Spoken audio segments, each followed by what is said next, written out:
নারায়ণগঞ্জের শীর্ষ সন্ত্রাসী আইবি রহমানকে মুক্তি দেওয়া হয়েছে। এই সরকার হলো পোল্টি মেরেছে যে তুমি আমাকে ভোট দিয়েছ, এখন তোমাকে গুনার টাইম নাই। তুমি আমাকে ভোট দিয়েছ, আমার যা ইচ্ছা আমি তা আওয়ামী লীগকে নিয়ে করব, তোমার এখন গুনার টাইম নাই। নারায়ণগঞ্জের শীর্ষ সন্ত্রাসী আইবি রহমানকে মুক্তি দেওয়া হয়েছে। ইলেকশনের আগে কথা ছিল বাংলাদেশে আওয়ামী লীগের বিচার হবে। ইলেকশনের আগে কথা ছিল আপনারা গণভোটে হাঁ দিবেন। বাংলাদেশের ৭৫% মানুষ গণভোটে হাঁ রায় দিয়েছে।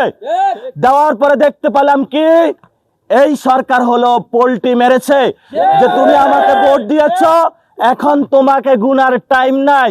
তুমি আমাকে ভোট দিয়েছ, আমার যা ইচ্ছা আমি তা আওয়ামী লীগকে নিয়ে করব, তোমার এখন গুনার টাইম নাই।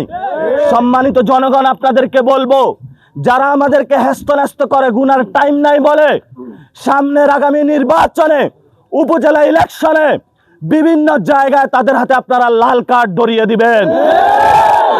এই যে ছাত্র দলের ভাইরা, আপনারা 15 তারিখ 14 আগস্ট রাতে আমি ছাত্র দলের প্রেসিডেন্ট সেক্রেটারিকে বললাম, যাও ধানমন্ডির এখানে যারা আওয়ামী লীগ আছে তোমরা তাদেরকে ওইখানে হলো রাজনৈতিকভাবে হলো মোকাবেলা করো। একটু পরে দেখলাম ৫-৬টা মহিলাকে হলো রাস্তার মধ্যে শোয়ানো, আঘাত করে।